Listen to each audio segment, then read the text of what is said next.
Karnaphuli paper mills কোথায় অবস্থিত? Karnaphuli paper mills অবস্থিত রাঙ্গামাটি।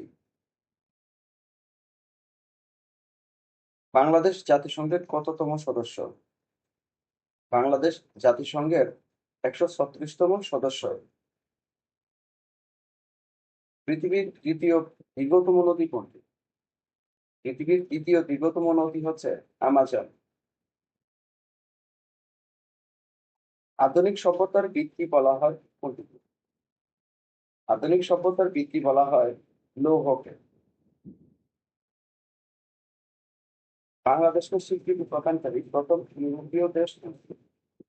বাংলাদেশের স্বীকৃতি প্রদানকারী প্রথম ইউরোপীয় দেশ পূর্ব জার্মানি। প্রতি বছর কোন তারিখে জাতীয় জনসংখ্যা দিবস পালিত হয়?